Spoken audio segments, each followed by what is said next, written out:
listening to Radio Sputnik. Telling the untold.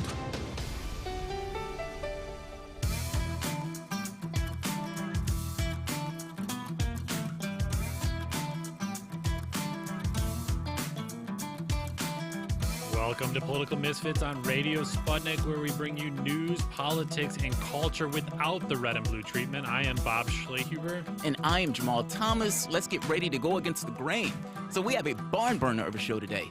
So a little later, we'll be discussing Julian Assange's medical condition and an extradition hearing with Taylor Hudak, in addition to delving into tonight's Democratic debate in Nevada, all the more interesting with the inclusion of oligarch Michael Bloomberg stepping on stage for the first time. Now, this is all the more weirder since Bloomberg is not even on the ballot in Nevada, the state where the debate is being held. But first, let's go here. With the debates being held tonight in Nevada, we're given the opportunity to discuss what each campaign has to accomplish to remain viable. Intrinsic viability is the concept called theory of the case. Effectively, why are you the answer as opposed to one of the other candidates? Now, keep in mind, this is not a trivial pursuit. In the last election or the last debate, Amy Klobuchar was able to get a major bump going into New Hampshire almost entirely off of her debate performance. And not to mention, you have major questions, major problems, major crises that you can make a case that are in your society, structural issues that are creating and driving a certain amount of consternation within the population. 63% of Americans don't have enough savings to cover $500 emergencies. 70% of Americans struggle in at least one aspect of economic stability. 500,000 Americans go bankrupt each year due to medical expenses. On average, over 500,000 human beings sleep on the street each year. 21% of all kids in the United States live in families with incomes below the federal poverty threshold. And keep in mind, the federal poverty threshold is already too low. If that was adjusted for real-world needs, that number hits 43%. 95% of the wages under Obama went to the top 1%. I keep repeating that number because that number is mind-blowing. And that is with a president that was screaming hope and change.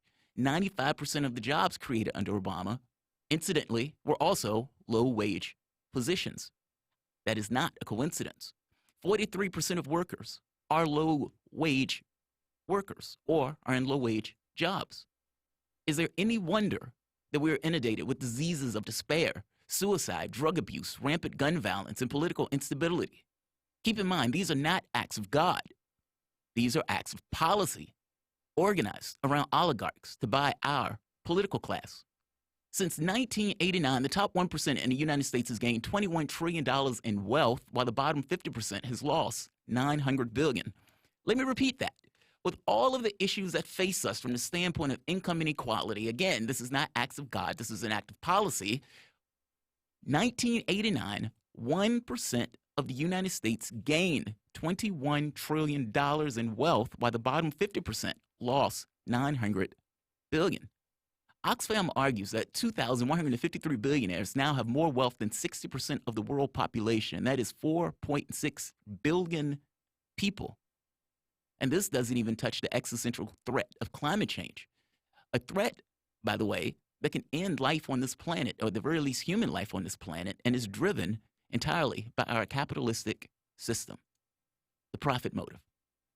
With so many looming issues, so many structural problems that drive righteous indignation in the masses, the public gets now more than perhaps any other time, at the very least in my lifetime, that the political class, the media class, and the economic space is rigged in favor of the wealth of this nation. With such critical mass surrounding the issues of material interest, the Democrats have found their winning message. Bernie Sanders supporters are saying mean things to us. Now, this is a morally onerous and rabidly hypocritical attack. We have Joe Biden on video screaming incoherently that black people can't take care of their kids, or lying about the Iraq war, or lying about Social Security. Or, I would argue, the worst lie that Joe Biden has put forth, depicting his right or his actions within the context of the civil rights movement. But I got my education, Reverend Doc, in the black church. Not a joke. Because when we used to get organized on Sundays to go out and desegregate movie theaters and things like that, we do it through the black church. I was no big shakes, Reverend, in the civil rights movement. I was just a kid. I got involved in desegregated movie theaters and helping, you may remember Reverend Moyer in Delaware and Herman Holloway organize voter registration. Not a joke, Bob. Joe Biden was there. He was pushing to desegregate those movie cinemas. Now, the reality of it is, Biden has also been caught telling the truth on this issue, meaning you've just heard a man go out there and say he was part of the civil rights movement. Let's hear the clip where Joe Biden is actually being honest about this. During the 60s, I was, in fact, very concerned about the civil rights movement. I was not an activist. I worked at an all-black swimming pool in the east side of Wilmington, Delaware. I was involved in what they were thinking, what they were feeling. I was involved, but I was not out marching. I was not down in Selma. I was not anywhere else. I was a suburbanite kid who got a dose of exposure to what was happening to black Americans when I'm in my own city. He was involved, Bob. He was involved. I love that clip. I saw you laughing at that clip. That clip is damning. You've just got on stage looking into one black face after the next, telling these people that you were involved and instrumental in the civil rights movement, when the reality of it is, by your own words, this is not me picking on Joe Biden, this is by his own words. He had nothing to do with it. Now, what's more important? The fact that Joe Biden is out here lying about one issue after the next, or that Sanders supporters, energetic, angry, angstful, are pushing for a better world, at the very least better from the standpoint of their materialistic existence. This is a cynical ploy to try to undermine Sanders' support. And it's not just Sanders. You can tell the cynicism by even Bloomberg lumping into this. Effectively a racist oligarch who was pushing stop and frisk policies that outright injured hundreds of thousands of people, effectively having a police force, his own men, going out and ravaging a very specific demographic of that population. The thing here is, I don't necessarily put that past Biden or Bloomberg, because Biden and Bloomberg would prefer to talk about things other than their particular record. And neither one of these people have a strong, let's say, sense of honesty in the way that they go about their affairs. But they're not the only ones making this argument, though. Beth Warren. Elizabeth Warren has jumped on this particular bandwagon. Listen to the clip of Elizabeth Warren attacking Sanders, and we can play both of these back to back. Do you feel, and you're someone who's actually come under that attack before, back in Iowa, back in January, do you feel like he's done enough to condemn the culture online that stems from his movement? I've said before that we are all responsible for what our supporters do. And I think Bernie has a lot of questions to answer. That is not how we build an inclusive Democratic Party, and it is not how we build Donald Trump. We do not build on a foundation of hate. We do not build on a foundation of hate that is aimed at Sanders supporters. We do not build on a foundation of hate. Here's a question. Why are you here? What is your theory of the case at this point? What is your reason for being in existence in this particular political campaign? Biden and Bloomberg can make the argument as to why they're in the race. But what about you? I mean, personally, I think Joe Biden's argument gets weaker and for the most part is eviscerated the moment that he loses in Nevada and potentially loses in South Carolina. But Warren got into this race under this notion of big structural changes. All of the issues that I designated early on in this particular monologue, those were the issues that Warren supposedly got into this race to deal with. But at this point, the public has found her lacking. They found her argument lacking in the sense of healthcare, environment, education, honesty, authenticity. All of that goes to Sanders. Sanders has been able to consolidate the liberal vote. He's been able to consolidate the youth vote. And yet, Warren is still here. She has no path to winning the nomination, let alone even a state, and yet she remains belligerent and hostile, passive-aggressive, attacking her friend and her ally, a man that has never attacked her. Can we once and for all put aside this notion that Warren is working in the interests of the quote-unquote left? Be more cynical. The context of 2016 still rattles in my ear. At this point, we know Warren has a propensity for party politics, just a player in the game, the way she said it. Whether or not that's coming out, whether that's coming out for Standing Rock or avoiding coming out for Standing Rock, up until the point where Obama comes out and makes it okay, whether that secret deal with Clinton, where she wouldn't necessarily run against Clinton, nor would she give her support to Sanders, somebody who's supposedly ideologically closest to her. Clinton, the same professional bitter person, every so often drags herself out of this of a rock every so often to attack Sanders. That is the person who she's working with behind the scenes. I guess my point is, we know that the Democratic Party puts various people into various races. For example, Tom Perez. Tom Perez was put into that race to stop Keith Ellison. We know that there was a Stop Sanders coalition going back a year. We know that Sanders was expected to run and they needed a way to mitigate his particular strengths. I don't think it's a coincidence that Warren got into this race essentially pretending to be Sanders, again, with the notion of undermining his support.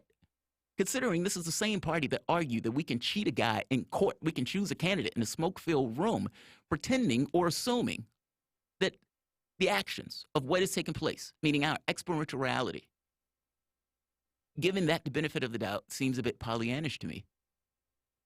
I guess my basic point, and Bob, maybe you can answer this.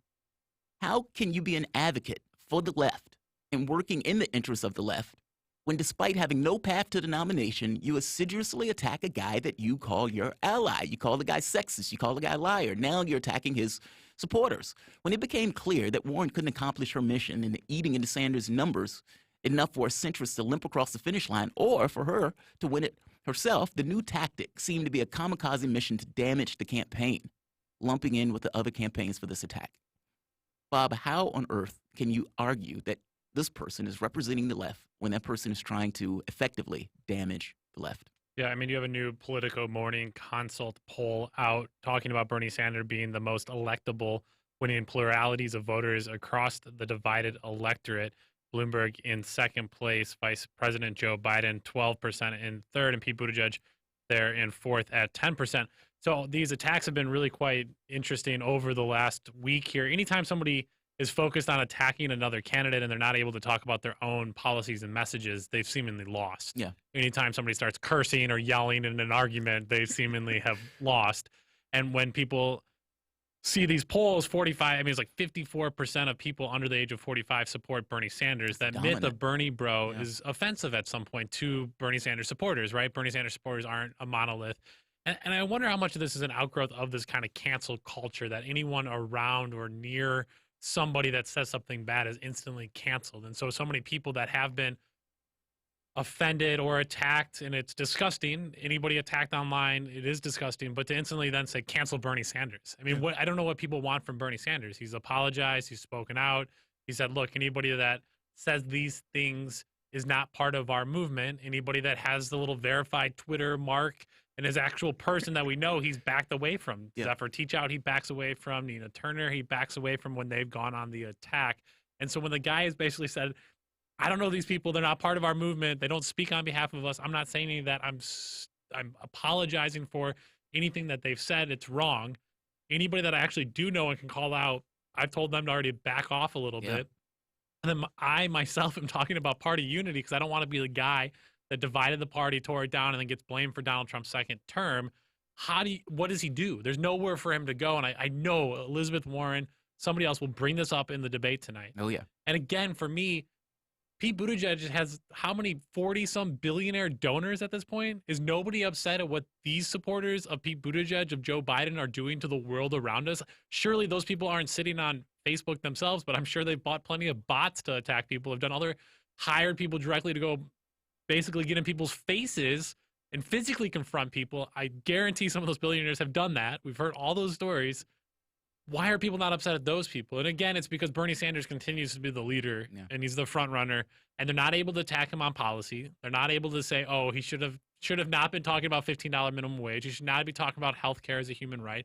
He should not be talking about the environment, all the things that he has talked about, that he was talking about in 2016. Not only has Elizabeth Warren had to steal a lot of his message, that the whole debate stage, all of those candidates have Bernie Sanders' 2016 campaign fingerprints all over it because they knew the country wanted to move to the left, away from Hillary Clinton. And so they can't attack the guy who's really set the tone. They can try to differentiate between him and themselves, but overall you can't attack a person who you're taking so much of their policy for because of the shift in the Democratic Party right now. And this will be interesting to see where Bloomberg comes out tonight. I want to talk more about Bloomberg. I want to talk more about the debate after this break. I also want to talk about whether Julian Assange and his health will be brought up at the debate or if Chelsea Manning's name will be discussed. Jamal, I doubt either will, but we want to talk more about that and much more. Hopefully you'll call in 202-521-1320. You're listening to Political Misfits live in Washington, D.C. We're back after this.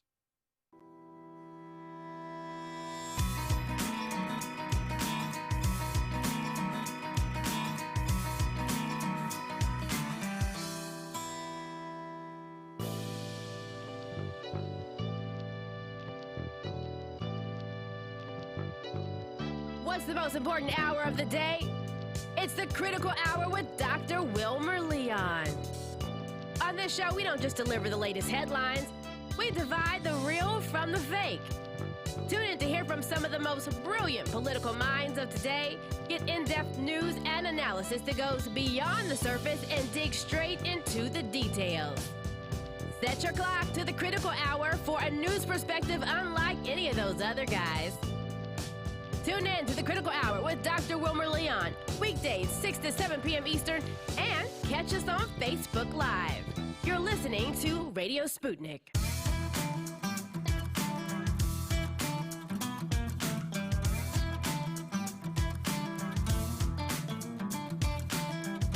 Welcome back to Political Misfits, the show that goes against the grain. My name is Jamal Thomas. I'm here with the indomitable Bob Schlehuber, and we're talking about Doctors for Assange. So 117 doctors representing 18 countries published a letter in the medical journal Lancet calling for what it described as torture and medical neglect of one Julian Assange.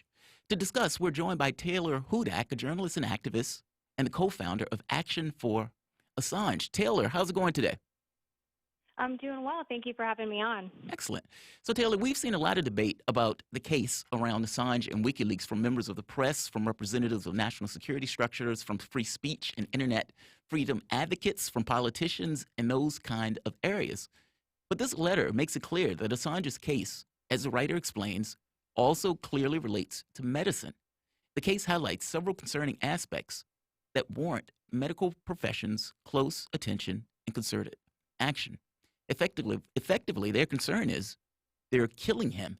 He's essentially a political prisoner that is dying before our eyes in prison. So the letter describes the state of Julian Assange's physical and mental state and is frankly heartbreaking. The doctors say should Assange die in the UK prison, as the UN rapporteur on torture has warned, he would effectively have been tortured to death. Much of the torture would have taken place in a medical ward or the prison's medical ward on the doctor's watch. The medical profession cannot afford to stand silently by on the wrong side of torture and on the wrong side of history while this travesty unfolds. Taylor, what can you tell us about Julian Assange's current either physical or mental state? Yes, so his health has been deteriorating for some time now. This goes back even prior to his being put into Belmarsh prison. We know that he was being tortured while he was in the Ecuadorian embassy, and that's when we started to see his health really deteriorate. Remember, he was there for nearly 7 years, and his health conditions have just worsened since he's been in Belmarsh prison. The UN Special Rapporteur on Torture, Niels Melzer, visited Julian Assange May 9th of 2019, and then issued an official report on May 31st of 2019 saying that Julian has been subjected to torture, that he is exhibiting signs of prolonged torture, which includes extreme stress, chronic anxiety, and intense psychological trauma, and he has also been said to have lost quite a bit of weight as well. Yeah, quite scary stuff to say the least, and this makes it rather difficult for somebody to then stand trial or to even be cognizant of what's happening around him. I know after one of the trials, Julian Assange said, I have no idea what's happened here at this point. How do you even mount a legal defense at this point when so much of it's done in secrecy? If he even makes it to the United States here, that's going to be done in secrecy, and then he can hardly even represent himself. Maybe speak to the legal challenges that are currently facing Assange as he moves forward. Yes. So I'm not a member of his legal team, so I can't speak too much to the legal challenges specifically, but I know which hearing you're referring to. I believe it took place in October. And actually, the Doctors for Assange group, who authored this most recent letter, this is now the fourth one, they felt prompted to act after UK diplomat Craig Murray and investigative journalist John Pilger described Julian Assange's condition because they were present in the courtroom and they noticed that his condition was very poor, and they decided that, you know, the doctors group decided they needed to do something about this, and that's when they felt prompted to act, essentially. Yeah, and it's fascinating too. The doctors that are treating Julian Assange are firsthand witnesses to this, and I appreciate this letter actually calling out and saying, look, there's a sense of responsibility that these doctors should have that are watching Assange, and yet he's being deprived of every medical service that somebody would need in this situation, basically trying to force him to live in these conditions. We also know Chelsea Manning has also been kept in solitary confinement as well. And the lack of political will, courage, and voice around it. We have a couple people watching us on YouTube. Thank you for watching us. One person, Upstate Raider, says Sanders is Assange's best chance. And Victor Surge writes, Assange himself knows Bernie is probably his last best hope. I haven't heard much from Bernie Sanders speak out on Julian Assange or Chelsea Manning. I don't think we'll hear anything in the debate tonight. Certainly, Chuck Todd, MSNBC fame, is not going to ask any questions about these folks, or if they do, and even in previous times, Jamal, in these debates, Democratic candidates would actually talk about how they needed to be in jail. Buttigieg talked about it, how Manning was wrong for what she did, and yet attacks them. So I don't necessarily know whether or not Bernie Sanders is the best. Is there, I guess maybe the question, is there a hope for Assange out there? Is Sanders that hope? Are these doctors the hope? Or where are people turning? Well, I co-authored an article with a journalist from New Hampshire, Dak Rouleau, where I go through the candidate's stance on Julian Assange. Out of the mainstream candidates, Tulsi Gabbard is the only one to say that she will drop the charges against Julian Assange. Bernie Sanders is an interesting case. We just learned that the Sanders campaign does not have a stance on Julian Assange. In an interview with Primo Nutmeg, campaign surrogate Brianna Gray said that there was not a campaign stance.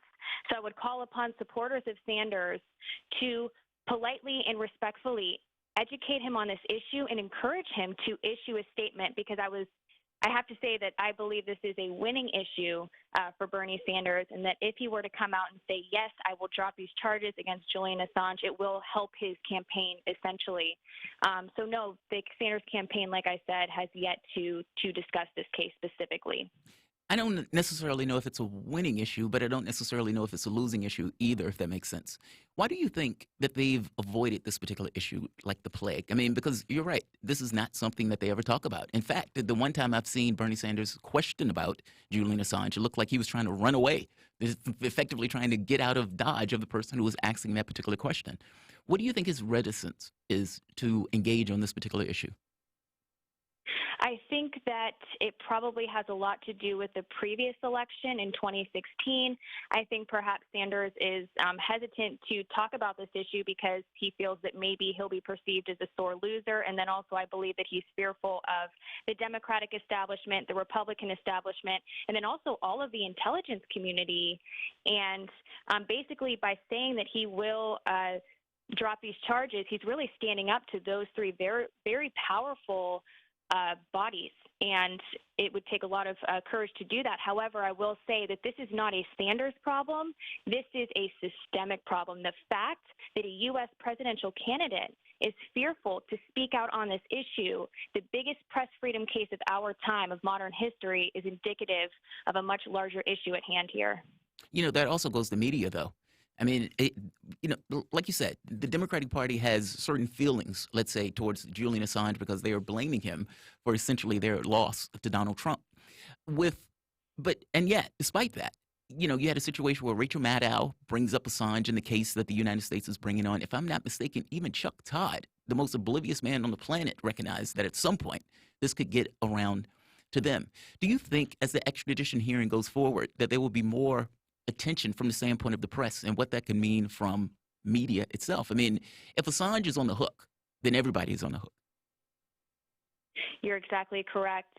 If his press freedoms are taken, all of ours are, and it's not just journalists in the United States, it's journalists all over the world. And I do believe that people in the corporate media, more journalists will come around and realize the seriousness of this case and do the right thing and show vocal support for Julian Assange. We're seeing it already, as you said, with Chuck Todd, even Rachel Maddow. I believe that we'll continue to see more and more people show support. We're seeing it all over the world. 2 Australian MPs in particular just met with Julian Assange in Belmarsh prison. We've seen a lot of enthusiasm and activism in Australia to bring him home. Yeah, 202-521-1320 to give your thoughts. Sanders, when Assange was indicted here on the U.S., he said, "Let me be clear, it is a disturbing attack on the First Amendment for the Trump administration to decide who is or who is not a reporter for the purposes of a criminal prosecution." And the stuff is, it's a chilling effect in so many ways, too, as you mentioned, Tulsi Gabbard actually speaking out on it. Yeah. Basically, anybody that speaks against U.S. empire, imperialism, against the war, and she's somebody who actually served in the military as well. Those voices are completely silenced and discredited. You tag on, she's an Assad apologist. Anytime anybody says Assad apologist, just say, can you explain that to me? Just explain what that means to me. Anything, and nobody has a response to it. I think the Assange thing, I'm curious. I mean, I feel like the sexual assault allegations that didn't stick in Sweden and how he was painted as this nefarious, misogynist kind of person as well, they drag you through the mud and they just coin certain phrases and terms, and then forever you're that kind of person. You're no longer a journalist because the media doesn't step up and defend you whatsoever. We see Glenn Greenwald getting defended there in Brazil when he was recently arrested, but a much different character profile, a much different platform. He's been on a lot of the media, and people were going to rush to his defense because it fit their narrative of what the media is supposed to be and how they protect one another. But once Assange doesn't fit into the kind of that mainstream, when Gabbard doesn't fit into the mainstream, these people are instantly discredited and they're erased from conversations tomorrow. No, I agree with you. I mean, it's amazing. I think it really does boil down to the media losing their minds with Trump winning. I mean, if you look back at Glenn was using Assange's work. No one had issue with that. The Guardian was using Assange's work. No one had issue with that. Everyone was using it. Yeah, everybody was losing his work. I mean, the work for the most part was always accurate. And so, you see what's taking place over there, and then you started thinking in the sense of, so wait, our laws can reach out that far in order to grab that person and bring that person back into the country, but we don't necessarily have the protections, associated with it. What do you think is going to happen with this extradition trial? I mean, now that the U.S. has added all of these additional charges onto Assange, and very possibly could push for something like the death penalty in this case, does that make it harder to get Assange extradited? I believe that it does. A panel of legal experts spoke at a Courage Foundation event in D.C., and they said that adding these additional espionage charges, in fact, probably hurt the United States' ability to be able to extradite him to the United States had they just kept with that conspiracy to commit computer intrusion charge. They would have had perhaps an easier time. But in Europe and in other countries, you cannot extradite anyone if they are eligible for the death penalty in that other country. And then also, too, the U.S.-UK extradition treaty is such that a person cannot be extradited for political purposes, and many people are arguing that this is purely for political purposes, and we just saw the Queen of England actually say that she cannot intervene in this case because it's political. Oh, wow. I mean, that's pretty overt if she's making that case. What about Australia? I'm always blown away that Australia just stands aside and does nothing on this front. One of their citizens is journalists, is being prosecuted by the United States. Have they, whether it's the prime minister, whether it's the political class within Australia, Scott Morrison won't address the fires burning his entire land down, let alone this one, huh? Yeah, that's what I'm getting at. Like, has there been any agitation at all from the standpoint of Australia? So 2 Australian MPs, George Christensen and Andrew Wilkie, just visited Julian Assange in Belmarsh prison, and they spoke out about his conditions, and they spoke out in support of him, saying that they believe that he will not receive a fair trial if he is extradited to the United States. So as we see more professionals in government, specifically in Australia, stand up like this, I think it's a good thing. As I said before, there's a lot of activism work taking place in Australia, and there is a lot of support for him specifically Candles for Assange, and then also People for Assange, two very active groups in Australia. I encourage everybody watching to follow those groups. So there is some more support. Actually, the third letter from the Doctors for Assange group was addressed to the Australian government requesting that it intervene to protect the health of Julian Assange. They did not respond to that letter. Taylor, you guys at Action for Assange have a week of action planned here in Washington, D.C., starting Monday, February 24th, going through the 20th. Tell us a little bit more about those upcoming actions next week and how people can get involved. Yes. So I am a co-founder of Action for Assange, and you could go to our website, action4assange.com. I will not be in D.C. I will actually be in London covering the extradition hearing, but my three colleagues will be in D.C. And starting February 24th on Monday at noon, there will be a march from the White House to Trump Tower to the DOJ. There will be events on Tuesday at 12 p.m., protesting outside of mainstream media buildings. That's to be determined. Wednesday, February 26th at noon, a protest at the detention center incarcerating Chelsea Manning and Jeremy Hammond. Thursday at 12 p.m., a protest outside Capitol Hill and the Supreme Court. And then Friday, February 28th at 12 p.m., a march from the White House to Trump Tower to the DOJ. So do participate in those actions. Go to our website, action4assange.com.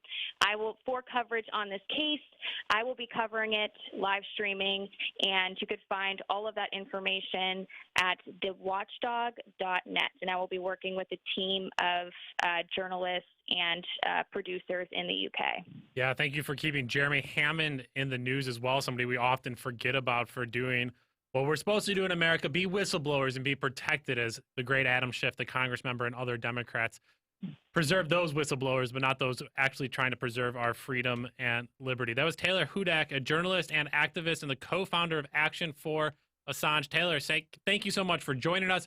We're going to go to a quick break here. Political Misfits live in Washington, D.C. We're back after this.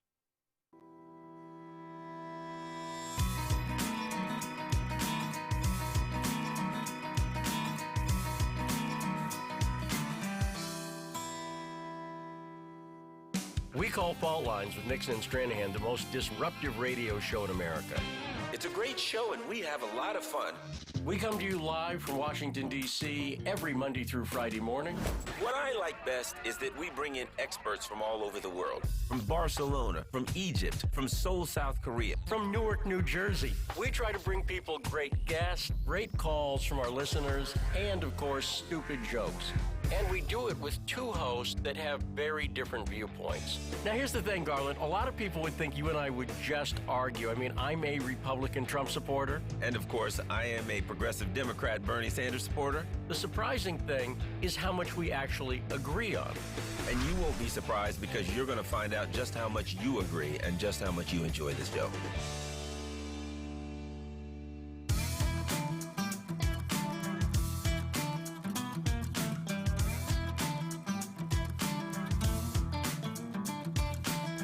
Welcome back to Political Misfits on Radio Sputnik, where we bring you news, politics, and culture without the red and blue treatment. My name is Jamal Thomas. I'm here with Bob Schlehuber. We've been talking about Julian Assange and the medical community's silence as he is tortured under the eyes of doctors. And we've also been discussing tonight's Democratic debate. Specifically, will any of the contenders take a stand on Assange? Please give us a call at 202-521-1320. That is 202-521-1320 if you have anything to say on those topics or anything else that's on your mind. We have a chat from Aisha Thomas. Don't forget, the show will be live every Monday through Friday, 12 to 2 p.m. Eastern. Get your life together and be here for this. Thank you. Dudas Priest, do you think anyone is going to call Bloomberg a China asset tonight? He sure has a ton of investments. Interesting. So now that we're talking about the debate, let's get ready to rumble. Tonight is debate night. Now, personally, I love debate nights. I'm a sucker for debate nights, especially tonight, because tonight we have something that's going to be dramatically different, potentially anyway, than the other debates that came forward. Bloomberg is going to be on the debate stage for the very first time. I thought we were going to do like a cage death match or something where they all fight in a cage and eliminate somebody. Oh, it's going to be awesome. It's going to be awesome. Pyrotechnics or something more. Now, to be fair, though, To some degree, it is. I guess the political equivalent of a cage match. I mean, you have had a billionaire that's been putting out ads, just churning out ads. Las Vegas, though. I want tigers on stage. You might get a Bloomberg to tiger bring- on stage. I'm of mind to think that Warren and Sanders are going to be beasts in this debate. And I think this is actually going to be a pretty decent debate for Warren, especially with the given. Look, I'm one of those people that even though I'm skeptical of Warren, I do believe that she's earnest when she wants to put in a wealth tax. I think if she could get away with it, she'd chop a banker in the throat, and run if she could, won't be caught over something like that. So I do agree with her on those points. And so having Bloomberg on the race creates almost a natural foil for her to get out that wokeness stuff that she's been stuck into. So I think it's going to be a pretty good debate. Now, before addressing Bloomberg, however, I want to get into this notion of what each campaign has to do in order to be successful. And we have a caller, so let's go to the caller first. And this one is Assange and Sanders. Welcome to the line. Manuel. Hi, can you hear me?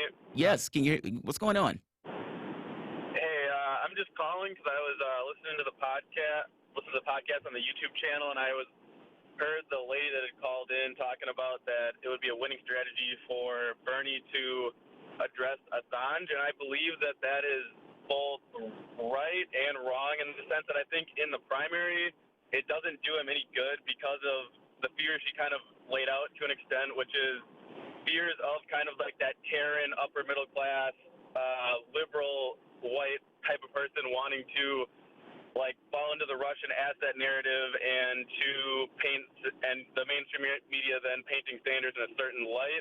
Whereas in the general, though, once he is the candidate and they have to deal with him one way or the other, I think the Assange thing does help grab kind of like that libertarian vote. That kind of basically the reason that Tulsi Gabbard kind of is not pandering but is going for the release of Assange. She can do that because she is so much lower in the polls than Bernie. Yeah, I agree with you. I think something similar on that front. I don't necessarily think it hurts him in the general, but you have a lot of Democrats that hate his guts, and not just hate his guts, hate the notion of him even running against Hillary Clinton and still holds that against him. Now, you can make a case that said, look, those people aren't going to vote for him anyway, so it's somewhat of a moot point. And you can even make the point that says, look, you should represent this particular aspect of journalism, especially since Sanders has put out the quote once before talking about the First Amendment. But I think I agree with you. I don't necessarily think it's entirely beneficial for him, at least in the primary, but it may end up being beneficial in the general when he's actually against a particular opponent. What do you think, Bob? Yeah, I don't think that question gets brought up tonight, and I don't know how it helps him. Maybe the libertarian vote. That's kind of an interesting take on the liberties and stuff like that. And the media seems just to hate Bernie Sanders. So even if he says this is to protect the media, they're still going to go, yeah, but we still hate you. We don't care. So I'm not really sure how he fits it in. Again, you're not really trying to go out of the limb for certain people when that person has liabilities beyond anything you can possibly control. There's nothing Bernie Sanders. He's not talking to Julian Assange. He's not coordinating messages and stuff. So he's only going to go so far to talk about it. And I think there's a whole host of other issues. If we're just talking about the debate tonight, what people are looking for to happen, what people need to happen. That's kind of what I want to get your thoughts, Jamal. For me, I think a few of the biggest storylines tonight that we're going to keep an eye on for is Bloomberg able to box out the other quote-unquote moderates? Is he able to silence Biden, Klobuchar, and Buttigieg and make the race as he's been trying to make it? It's Bloomberg versus Sanders. He's trying to preview it over the last some weeks. He's putting out all the ads. He's stealing Joe Biden's spot. The fact that the last 2 days, Bloomberg has this new ad with Barack Obama, somebody he had a hugely contentious relationship with, basically saying Barack Obama segregated the country more because he didn't do enough to bring people together, like cut Medicaid and Social Security. That's what he was upset about Obama on. And the guys could hardly work together after Hurricane Sandy. The two of them hardly could even get along, and they kind of tepidly shake hands. And Bloomberg, I don't think, endorses Obama in the second reelection until like 5 days before. So it doesn't even matter at that point. And now he's on every television in America before. I love it because I could care less about Barack Obama. But the fact that Obama's own voice and photo ops are being turned against them is pretty fascinating. The other big question then, do these people focus their attention on Mike Bloomberg? Bloomberg's got a ton of press attention. He's going to be a huge target, seemingly quite easy to at least take the first swing on. Can Bloomberg duck them? He doesn't have to duck too far. He might be the shortest one up on stage, but can he duck a lot of the jabs at him? And do you think, Jamal, is it at this point good for candidates to attack Bloomberg when Sanders is the front runner? So, yes. And I think it's going to happen. I think he gets a target on his back. In fact, they've been previewing these attacks. They'll put a target on his back, but is that the right target? Should they focus on the leader, or you're thinking that take out Bloomberg now is we can? I think you have to deal with Bloomberg. I mean, you can look at the most recent polling. Democratic horse race. This is NBC News, Wall Street Journal poll. Sanders, 27%, unchanged from January. Biden, 15%, down 11 points. Like, that is significant. And then you have Bloomberg at 14%, up 5. And that's not just this poll. All across the board, you have the collapse of the moderates in the race, and those being, for the most part, subsumed by Bloomberg. I think if your name is Joe Biden, I think if your name is Amy Klobuchar or Pete Buttigieg, you need to, for the most part, discern yourself and your reason for being there. And I think you have a hard case to make if Bloomberg is, for example, Bloomberg is getting a share of the black vote, Hispanic vote, et cetera. Shocking to me, and yet it's still there. I mean, if you just run a bunch of ads, spend $417 million in ads, then yeah, you can convince people of all sorts of things. But getting on a debate stage is a little bit different. And if your name is Joe Biden, if your name is any of these other people, you need to establish yourself. For example, Klobuchar and Buttigieg, they're specific to the white vote. You know, that's not good, bad. It's only good or bad in perspective of somebody who's trying to win a Democratic primary. Bloomberg does not have that tether at all. Bloomberg is able to expand beyond that. So if you're Buttigieg, I would imagine you have to discern or distinguish yourself, especially going forward in what's going to be challenging campaigns. If your name is Joe Biden, you are fighting like dear, like grim death to maintain your particular position and seen as relevant. Biden didn't even go to Nevada. He just went straight to South Carolina to put up his last stand. So that gives you some idea of what he thinks is going to happen in Nevada. I think the problem for Joe Biden is if Sanders takes Nevada in the way that they're talking, 31-16, it's not even close, then the head of steam he's going to have running into South Carolina is going to be overwhelming. There's one clip of Sanders I want to show. Sanders, one of the things that he finally started to do was push back on this notion of the Bernie bro idea. They've been using this for basically cynical attacks in order for him to undercut one of his strongest features, that is his support. The people who are energetic, who would, bleed on the flag in order to put Bernie Sanders in office. But for the longest time, Bernie Sanders has been, to some degree, apologizing and, disowning his own supporters. No more. Finally, that has stopped. Let's take a listen to the first clip. Sanders is pushing back in an interview on this notion of the Bernie bro myth. So if that's the movement that you're building, if that's the campaign you're building, love, compassion, justice, why is it that your campaign is attracting people who are doing something so antithetical to that? First of all, do you know how many supporters we have? A lot. 2.5 million, I think, who are involved in this thing. Yeah. All right? And no campaign can control 2.5 million people. Let me also tell you something. The people on our campaign, often our African-American women leaders, are receiving incredibly abusive and ugly responses. That is the nature of the internet today. Thank you. Thank you. That is the nature of the internet today.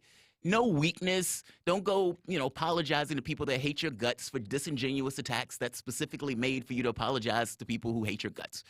Ultimately, you have a situation where he's finally pushing back on this notion that, look, there's nothing about my supporters that are unique. It's the internet.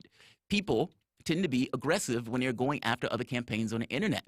And it's just so happened that his supporter base tends to be a lot younger, and there tends to be a ton of them. So just by virtue of him moving along, he gets a certain amount of momentum. Let's hear one more. This was in the town hall last night where Sanders was pushing back on this quote-unquote Bernie bro myth. And I make the point that this is important because when he goes into the debate today, the last thing you want to do is running with your tail behind your legs with people hitting you on stage about quote-unquote Bernie bros. He's pushing back on it right now before the debate. Let's hear it in this clip. But let me just say this. Talk to the people in my campaign, often the African-American women in this campaign. Talk to my wife about the kind of ugly attacks that have come into us. So right now, which is a very serious national problem, we have an internet which is essentially the Wild West. Somebody could say, hey, I'm Anderson Cooper, and Zippo say some ugly things. And right now, that cannot be stopped. All right? So yes, I want to have this campaign focus on the important issues facing the American people. I've just said a moment ago, as I've said many times, I'm going to support, if I don't win this thing, I'm going to support somebody else who wins it. All right, and I don't want to see terrible personal attacks. We can disagree on the issues, not personal attacks, but that is not just my campaign. We got millions of supporters out there. We've got millions and millions of supporters, and I dare say 99.9% are people who would never, ever do that. And I urge other candidates also to be mindful of these ugly personal attacks that have come into my campaign. What do you think about that answer, Bob? I thought that answer was on point. Yeah, I mean, what else is there to say at this point? I mean, it's either say what he said or drop out of the race. You know, Right. I'm no longer running. It's gotten out of hand. I'm canceling myself. I'm dropping out. The attacks are too much, and I need to put an end to this immediately. No, I mean, he'll be attacked on it. It'll be brought up, and he needs to pivot like he just did quite well into healthcare. And then he needs to talk about healthcare, and then healthcare, and then some more healthcare, and explain what happened with the culinary workers. I think it's a really interesting example here. The culinary workers who have basically attacked Sanders for his Medicare for All plan and wanting to keep their union negotiated plan. And the culinary workers, interestingly enough, kind of originally were trying to back Joe Biden. That fell apart. The supporters and the members of that party were not going to go along with Joe Biden along with the rest of the country.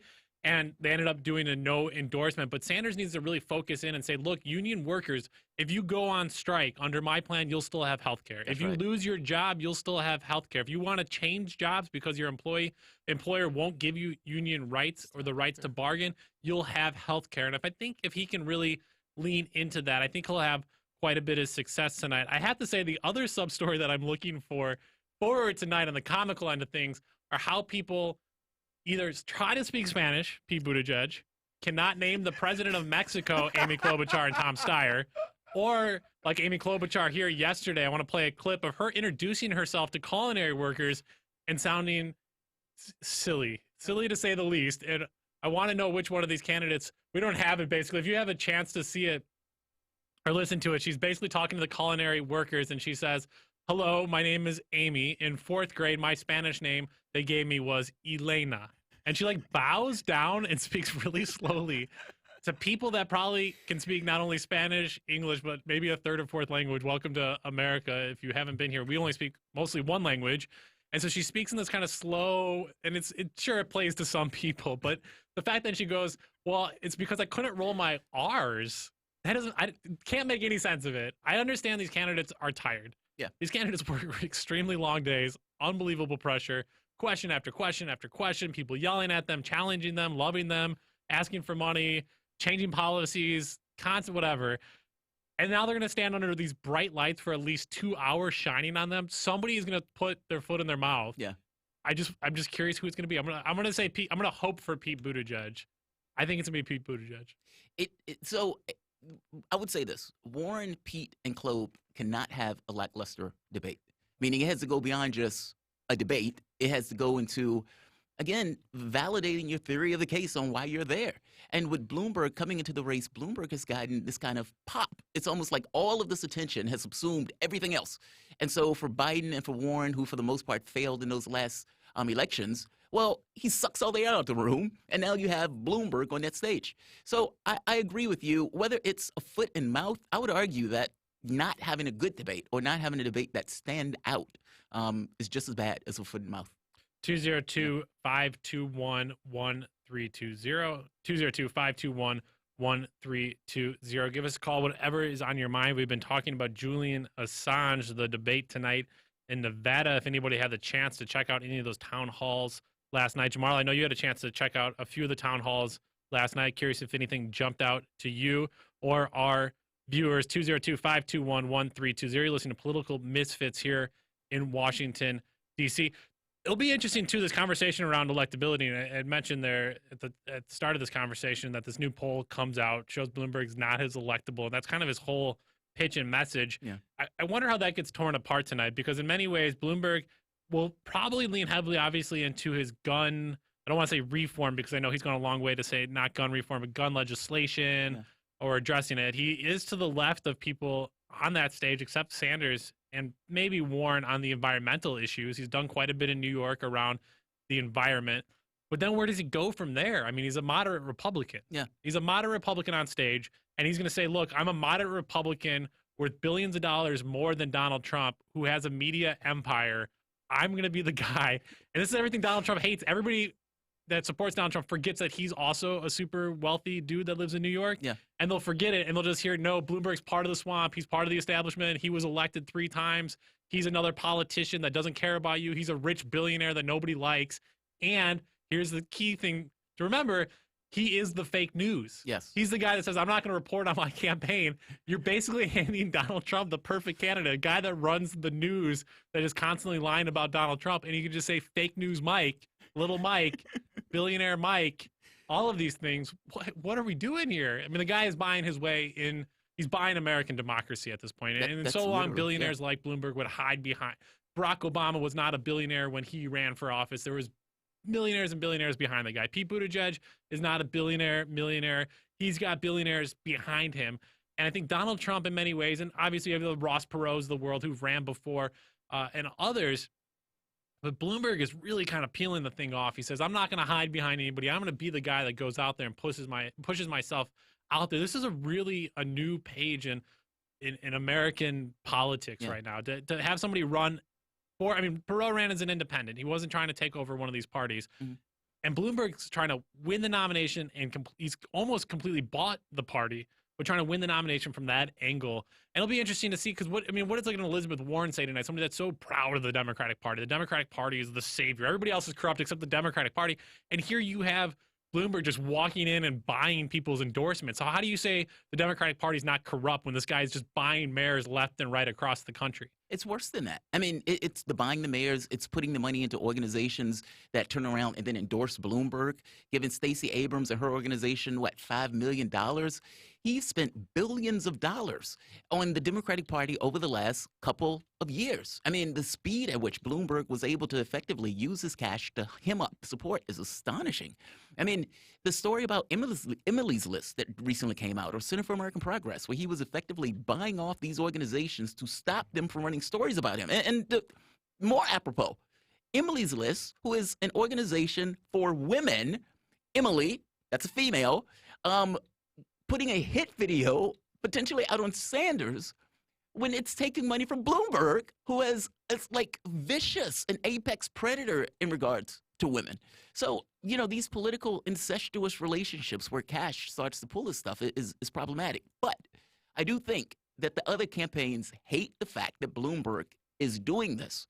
So for example, let's take a listen to a few clips. So here's a clip of Joe Biden going after Bloomberg, followed by Warren going after Bloomberg, followed by Sanders going after Bloomberg. I could even show you the one with Klobuchar, meaning all of the campaigns are teeing up on Bloomberg for that very specific issue that he is effectively spending, $417 million just on ads, when the next closest person is $40 million with Sanders. So it gets across the skew that is taking place in regards to the amount of money he could spend versus everyone else. Let's hear the candidates go after Bloomberg. Real ally. We're trying to keep. But if you notice, he wouldn't even endorse Barack in 2008. He wouldn't endorse him.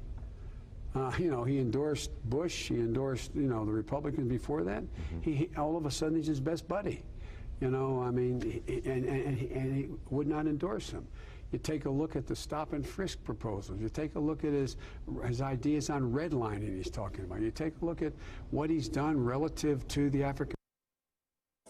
And when you've got a mess and you really need it cleaned up, call a woman to get the job done. Now, that one is a little weird. That's Warren saying you need a cleanup woman to get the job done, essentially going back to this wokeness stuff. And you heard Joe Biden effectively going directly after Bloomberg with this notion that this guy is effectively buying the race. You had Sanders going after Bloomberg, calling him a racist and a misogynist. Essentially, this is not Joe Biden is my buddy or Elizabeth Warren is my buddy. This is an oligarch who is a perfect foil for Sanders on this case. So the target, I do think, is going to be on Bloomberg's back. I also think it's going to be interesting on whether or not they bring up the pardons that Donald Trump pushed through. And for that matter, this notion that Trump is riding high. What do you think? So do you think my argument on this is right, that this is a perfect foil for Warren? Like you just heard Warren with the wokeness stuff, that she's going to hire a trans kid to choose her education secretary or something to that effect. Or in that particular case where she's talking, again, to the culinary workers, saying that when you have a big mess, you need to call a woman. Now, if Sanders would have said that, they would have called him sexist.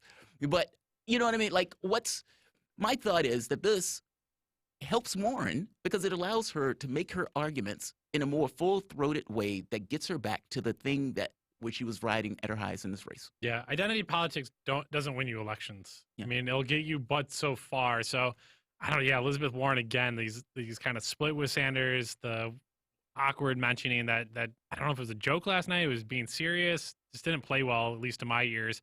Is not a good strategy for her, and it'll be really interesting to see what does get brought up in regards to the Department of Justice, the relationship with Attorney General Barr, the whole Roger Stone sentencing, which will come allegedly tomorrow, most likely. And then, like you said, these latest clemencies and commuted sentences for 11 different people that came down from Donald Trump. I have to shout out my former governor of when I lived in Illinois, Rod Blagojevich. He's always been great for his hair pieces. I remember him. And that's what a lot of people know for him. And now he's out of jail and he's got a full gray hair piece. And so I love the fact that like he can't handle being bald or losing his hair, but being gray is like totally cool with him in a way. And so he's actually gotten a great mop on top of his head. Rob Blagojevich, you don't remember, tried to sell Barack Obama's Senate seat, basically saying, I'm not going to give this thing up for anything. This is golden.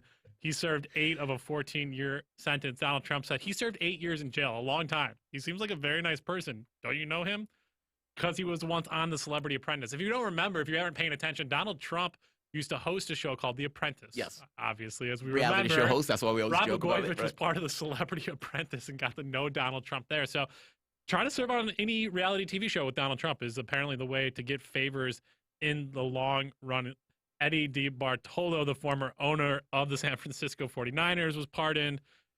Michael Milken, all these different people. And if you get into somebody like Michael Milken, the junk bond king as he was known, if Elizabeth Warren can get a question like that and pivot to Wall Street, pivot both aimed at Donald Trump, aimed at Wall Street reform, and then aimed that at Michael Bloomberg. Michael Bloomberg has connections with the Michael Milkens of the world, the big Wall Street bankers of the world. And if people can tie that together, saying, look, Bloomberg is the enemy as well. And that's what would be really interesting to see is if they're willing to call Bloomberg the enemy from within when so many people have come out and endorsed him. Obviously, Pete Buttigieg isn't going to do something like that when he's taking billions of dollars, had zero black support, and now all of a sudden a lot of black people are rallying around Bloomberg. And if you need to get those supporters off of or shake Bloomberg supporters, getting them off their back who've been bought for from many people, you can only attack him but so much, right? I mean, you can try to attack his supporters, but you also, that's not seemingly a route right now when so many of them are being paid for and bought off. And if they're going to stay on the election through November, do you really want to upset these people if you are the eventual nominee? But Donald Trump, that relationship with the Department of Justice will get brought up tonight. Is William Barr going to stay in office? Some people floated that Barr was considering leaving. I don't know if that's necessarily true. I feel like he's loving it there. These guys love this. High pressure, in the news, following the rules. I mean, Barr had the right to change, and we talked about this earlier. We talked about the right of the Department of Justice, the Attorney General, to change a prosecutor's sentencing recommendation if something had already been agreed upon, or if they go to change it without informing the Attorney General. They have the right, the Attorney General, to overrule people. He's the boss at the end of the day. He's the boss. He can overrule these prosecutors. And so the media has been completely unfair or biased, however you want to say, with how they've covered this thus far. And I'm sure Chuck Todd's going to love a question like that tonight, basically saying, William Barr said this. Can you believe they did this? Whatever. It's what we're not. I mean, the whole thing's a mess, right? Roger Stone he's not going to go to jail for 7 to 9 years. That's an absurd amount of years for lying to Congress, for trying to know something. He lied about knowing something he didn't know. Right. It's not like he knew something and actually had something that he then lied about. They got him. They raid his house, early morning arrest. Most people don't get that. They get the call. A lot of people, if you're welcome, they get the phone call, hey, we're going to come by your house. Just prepare yourself. They raid his house and take him down for 7 to 9 years. So that's not going to happen. But again, that's going to be framed in a certain way tonight at the debate. So it'll be interesting to see Donald Trump's presence at the debate tonight, what the talk is to Republicans, how the Democrats want to appeal to Republicans. And at the end of the day, I'm always just dismayed at this conversation about how can you win back You don't win the White House by winning Republicans. You win by turning out your base, and then maybe capturing some of those Obama, Trump voters. And I think that's kind of a small subset of people, but those people don't necessarily rely on traditional Republican tropes. You wouldn't swing dramatically from Obama and Trump in 2016 2008, 12, and 16 I'm talking about. You wouldn't make that huge sweep if you're just a traditional Republican looking for Republican talking points. But yet each of these candidates at some point will try to appeal to Republicans tonight. We have a whole nother hour to go, Jamal. Hopefully we'll get your calls. We have more guests around the turn. We'll talk about Bloomberg. And in our Revelation segment today at 1:30, we're talking about UFOs. Oh, yeah. Jamal's favorite topic, 202-521-1320. We'll take a quick break here. We'll be back with more Political Misfits live in Washington, D.C. We're back after this.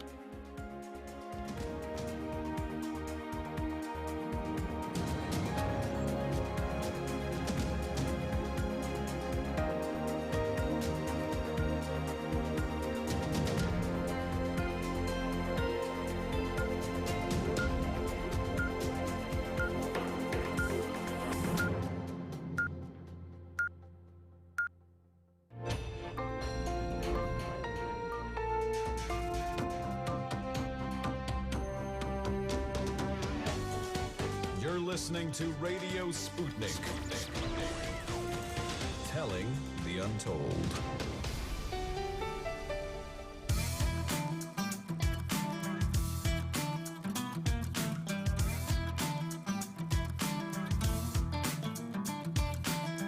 Welcome back to Political Misfits on Radio Sputnik, where we bring you news, politics, and culture without the red and blue treatment. My name is Jamal Thomas. I am here with Bob Schlehuber. Let's get ready to go against the grain. Lots to cover over the next hour, including the latest ramifications for the UK leaving the European Union, the latest UFO revelations, and as always, your calls and tweets. You can reach us at 202-521-1320. That's 202-521-1320, or tweet us at Sputnik Misfits. Well, we continue talking about whether or not Michael Bloomberg and his billions of dollars can buy him the Democratic nomination. Here to talk with us is author and media critic Alan McLeod, a member of the Glasgow Media Group. Alan, thank you so much for joining us. Good to be with you, Bob and Jamal. So, Alan, I'm from Rockford, Illinois, and there's one person in Rockford, Illinois that's worth hundreds of millions of dollars. That is Sunil Puri. And Sunil Puri is the city's main developer. He's a landowner. He's a major donor to the Democratic Party. And when you go to his office, you see on the wall pictured around him the who's who of Democrats. There's a Michelle Obama photo in Chicago. There's another one with Michelle at his house in Rockford. There's 3 or 4 photos with Illinois Senator Dick Durbin, the #2 ranking senator, and all of those wonderful people on the wall surrounding Sunil Puri. Sunil Puri is the Northern Illinois Democrats, and his money and wealth buy him all the influence he wants. If you want to run for Congress, if you want to get votes outside of Chicago and Illinois, you need Sunil Puri. He's worth $400 or $500 million. And he even bragged to me once, Jamal. I was in his office, and he said, you know, my wife recently divorced me, and I think the major problem in America that's plaguing us is how easy it is to get divorced. I've called Congresswoman X's office, and right now I have all of their staffers looking into how they can make it harder to get divorces in Illinois.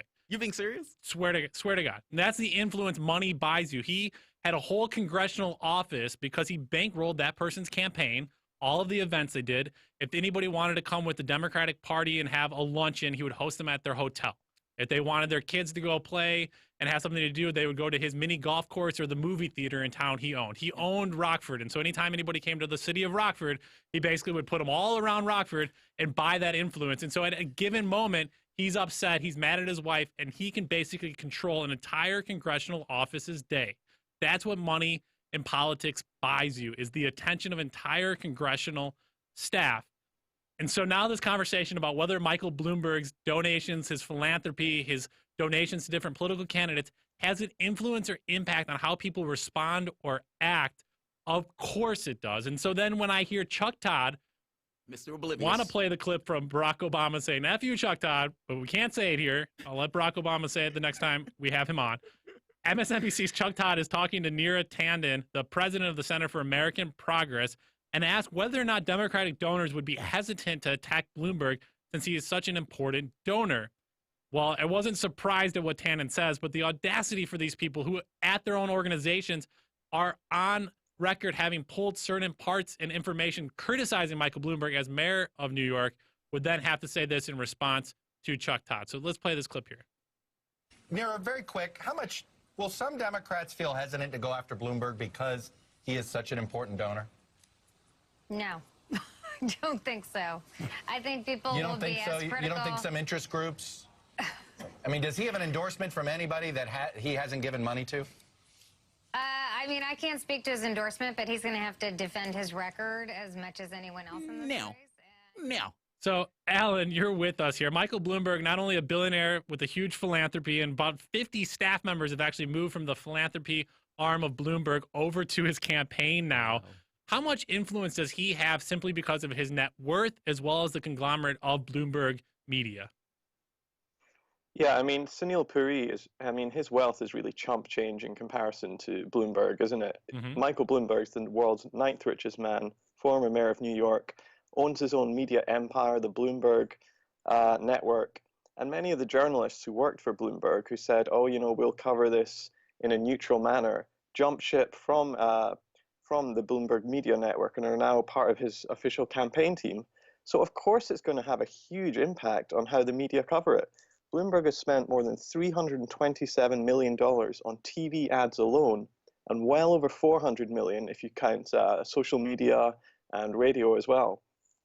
That sort of money is going to keep huge outlets and small outlets alike going for months and months. They have a huge interest in keeping Bloomberg in the race as long as possible because he is a cash cow for them. Media find it very hard to stay above water nowadays. And this injection of huge amounts of money from this guy with deep, endless pockets of resources is just wonderful for them. They would love it if it was Trump versus Bloomberg, two billionaires spending huge amounts of money in media all the time. So they've got really much a big interest in keeping Bloomberg in as long as possible. And then there's the double benefit that Bloomberg is basically a walking corporation himself, isn't he? So he is like anti-union. He is anti-Medicare for all. He's pro-corporate. He's for lower taxes, all that sort of stuff, which big corporate media love as well. So there's the double whammy of him giving millions of dollars to big corporate outlets to present his picture, and also just the fact that he represents the sort of class interests that the owners and advertisers would love to see in the White House. Yeah, the thing that frustrates me so much, Jamal, about and I said this a lot about Donald Trump. Donald Trump's not a politician. He's a businessman running for office who's now the president. And the media doesn't know how to cover these people. They treat him as a politician. And I tell the story, go back to Sunil Puri. And again, the way in which you relate with this person, because you know he has all of this money. You know that in a click of a second, he could change your life forever. He could give you that $1 million for a project. He could give you the $5,000 that you need for the project. Even the $1,000 that's people 40 million Americans don't have $400 in case of an emergency. He could change 40 million people's lives in a snap of a finger. Overnight. Who's going to tell him anything to his face that disagrees what he's saying? And people are going to basically play to this person constantly as he's going to all of a sudden actually help the random person on the street. And that's how needs to be covered. He's not a politician that reflects the values of any people. He's not actually out there trying to earn every single person's vote. Every single person doesn't matter the same. A politician has to kind of play to everyone because everybody has one vote. Yeah. That's not the way in which Bloomberg sees the world. He sees people that can be bought, and he strategizes how he can give out his money over the last 10 years to slowly put him in a situation across the United States for him to run for president. All of this money to the arts and to the World Health Organization, the CDC, to Tufts, to Johns Hopkins, to all of these different places. This isn't done because the man's like, I just care. I care about that. You wouldn't have $80 billion and throwing up the whole global economy if you cared about anybody. If you had any desire to actually be president to help lead the masses away from climate change, you wouldn't have as much money as you do right now, and you wouldn't be acting the way you were, Jamal. It's funny, right? I mean, one of the most interesting things in that clip that you played with Neer Tanden is Chuck Todd. Chuck Todd read that New York Times piece. He knows about the Neer Tanden thing with Center for American Progress, killing those stories on Islamophobia because they didn't necessarily want to rile up Bloomberg. Chuck Todd knows, and yet Chuck Todd can only beat around the bush on the question. I mean, as opposed to saying, look, I just read the paper in the New York Times. What do you have to respond to, or do you want to respond to the Times piece saying that, for the most part, you guys were being bought off in order to knock down stories that was going to be attacking Bloomberg? The fact that Todd kept coming back to it, he asked her the question maybe 2 or 3 times in certain ancillary ways, getting across that he is aware of that article, and he still wouldn't necessarily just hit her directly. This is a problem in American politics, correct? Alan? Absolutely, it is. You know, Julian Castro made quite an important point when he was still in the race. He said, if an American had been making $500,000 a day since 1776, when the U.S. was founded, he would still be poorer than Mike Bloomberg is today. So he's making millions of dollars a day, and that's really how people see him. Whenever anyone comes into contact, big dollar signs just appear in their eyes because they think this is a cash cow that I can exploit. And nobody really wants to bite the hand that's feeding them. And Mike Bloomberg is absolutely feeding them from a trough right now. This would allow him to effectively buy the entirety of the Democratic Party, though. I mean, if we're thinking of, look, personally, I think that Bloomberg gets into the race mainly because he doesn't believe that the Democratic Party can be trusted, at least from the standpoint of cash. I mean, you look at the AOCs of the world, the Sanders of the world. And so he jumps into this race saying, I'm going to be the guy that hold back the night. But that also means that he has all the power in the world to drop $2 billion paying for candidates up and down, essentially all throughout the United States, to remake the party in his own image. Is that a threat? Of course it is. It's a huge threat. I mean, Bloomberg himself, the amount of money he spent is absolutely staggering. But frankly, it is quite small in comparison to the sort of taxes he'd have to pay if Elizabeth Warren, or especially Bernie Sanders, gets into the White House. So if you think of him as a good businessman, and it seems he has been, then frankly, this just makes good business sense to run for president himself, to just stop any sort of democratic change coming from the left. So frankly, this is a huge threat against democracy, because if it means just the richest can rule, then there's really no point in voting at all, is there? Yeah, and I think a lot of studies have already shown we've reached that point since Citizens United that money outweighs any votes and how money gets spent buying influence. I want to turn to a call here. Tyrese, you're on the air. I want to talk about the CBS hit piece. Tell us a little bit more. Yes, I just saw it about 15 minutes ago. You're talking about the piece that talked about Sputnik Radio being in Kansas City. Yes, as if it was a threat to our society or way of life or something. It's just free speech. That's all it is. Basically, what y'all discussing, the Sputnik Radio, the Socratic dialogue y'all having, letting people speak their mind, y'all putting different guests on that any other news stations wouldn't have on. That's doing something. They don't like that, you know. And Bloomberg, I gotta say this: once they make it to the South, I feel to believe they got a lot of corrupt pastors, a lot of corrupt people, organizers that he basically going to pay off. Right? Yeah. He's going to be basically saying Bloomberg is the man, Bloomberg, and also they're going to have Hillary Clinton going to probably be running with him because he's the one with the money, right? He's going to be paying off these pastors. Pastors going to be saying, you know, Bloomberg is the man, and not too many people. Benjamin Dixon was right. We gotta start uniting with each other to try to expose this man, because he's not what people think he is. You know, stop and frisk. It went from Hispanics and black people to Muslim people as well. And I heard they caught hell with stop and frisk. You know, so this man get in office, he's gonna be 10 times worse. Yep. Tyrese, thank you so much for your call. The concerns are mutual. I want to ask you there, Alan, about this recent report here. Now, yesterday, the State Department told China on Tuesday that several of its news agencies, CGTN, China Radio, China Daily, and the People's Daily, will officially be treated as foreign government functionaries, similar to the rules that diplomats stationed in the United States will have to follow.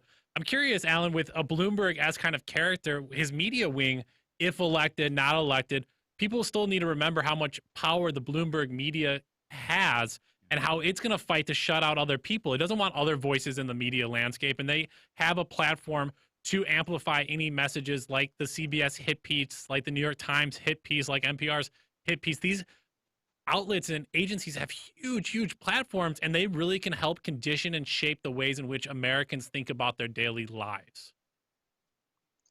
Right, and in comparison, tiny outlets that are sponsored by the Russian state have such a minimal reach in comparison, and yet it really shows the totalitarian nature of a lot of people in corporate media. that they insist that these small outlets are hit with the ban hammer, frankly, that nobody can be allowed to hear like these foreign-sponsored news outlets, but Voice of America and BBC, that's fine. But, we've been hearing this for a number of years that, foreign-sponsored fake news is undermining our democracy. But, really the changes that we've seen so far with changes to algorithms, to Google, and to big social media groups like Facebook and Twitter, the reality is that the primary targets of that have been high-quality alternative news sites.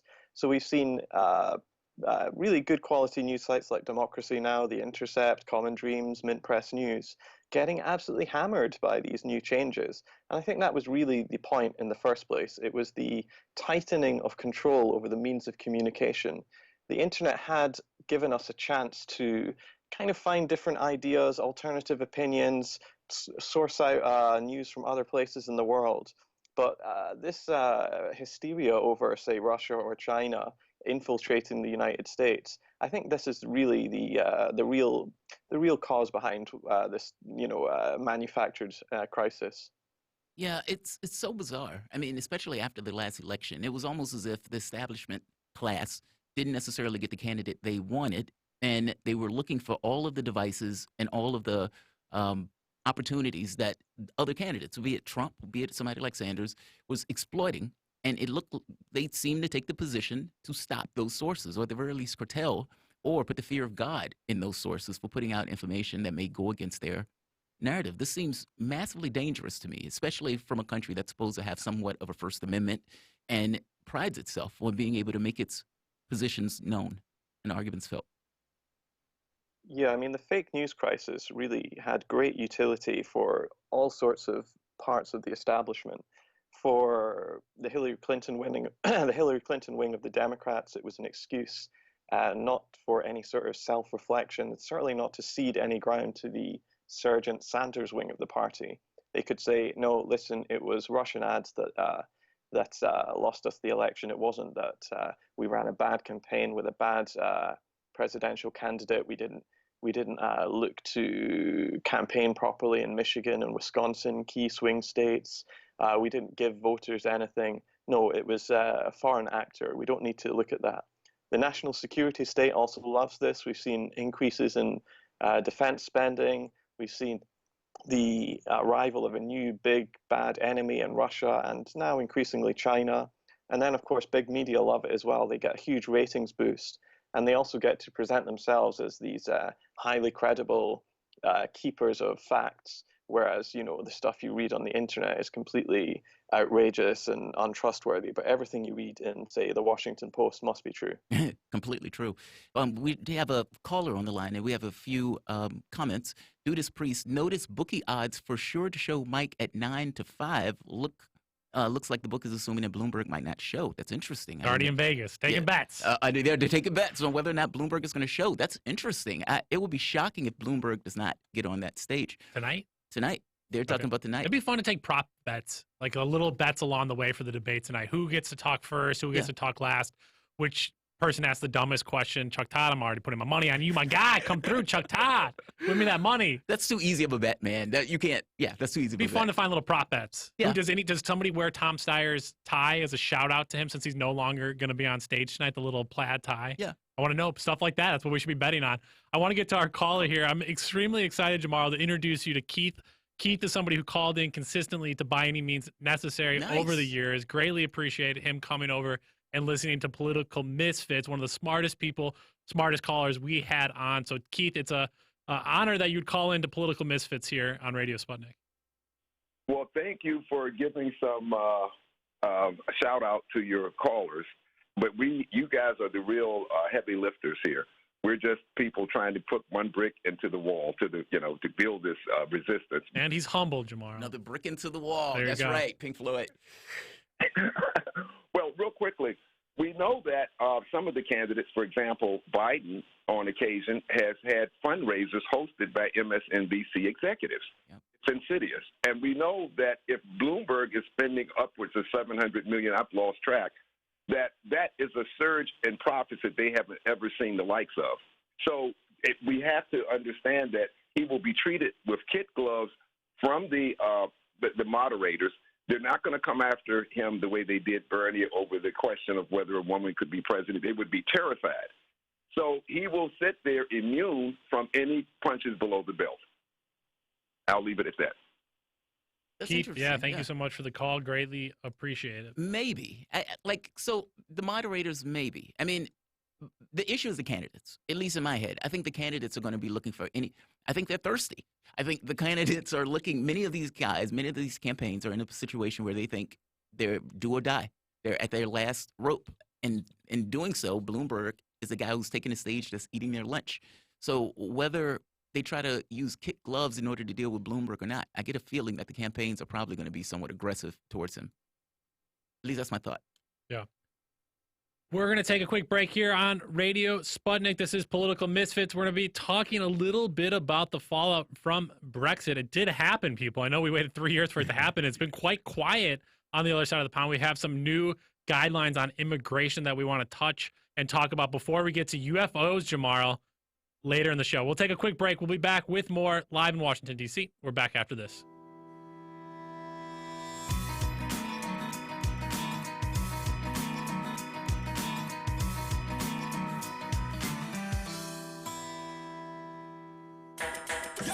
So, Sean, what do you want to talk about today?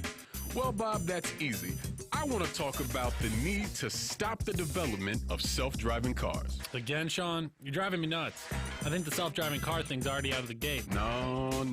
It's never too late. See, now the leading experts in the field, I mean, just pick one, whichever one, leading experts have repeatedly warned us about the dangers of artificial intelligence.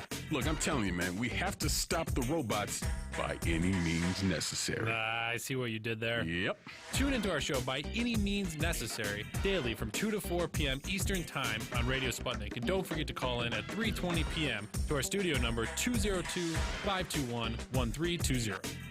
And if you miss us live, check us out on SputnikNews.com, Spreaker, iTunes, iHeartRadio, Spotify, or wherever you listen to podcasts to stay up to date on the latest political, social, and economic movements shaping the world around us.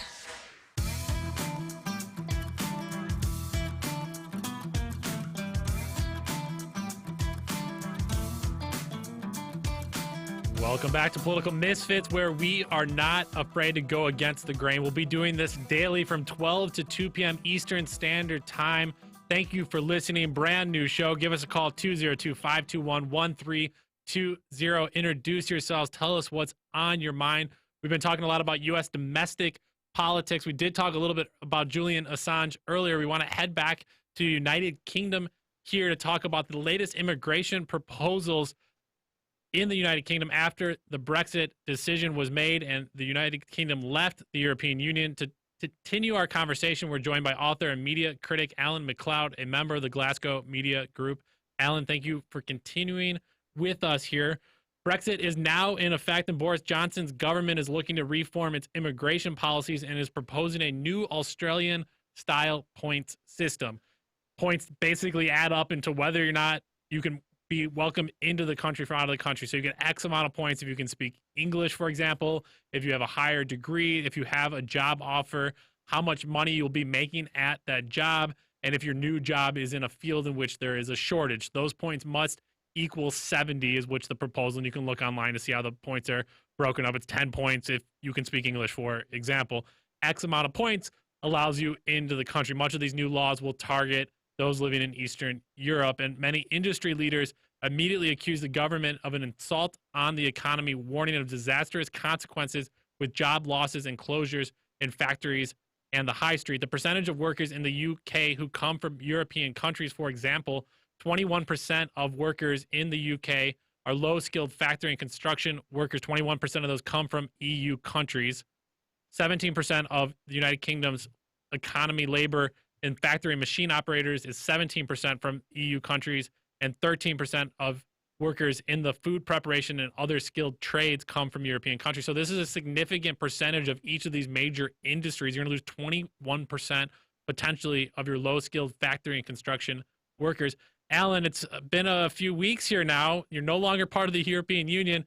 Curious what it looks like from the ground there in Glasgow, and what do you think about these latest immigration rule proposals? Well, in terms of how it looks a heck of a lot like it did before. Nothing's really changed in terms of the structure of society yet. The changes that will take place, I think, will take place over a number of years, and it won't be clear if Brexit was a good or a bad idea for many decades, frankly.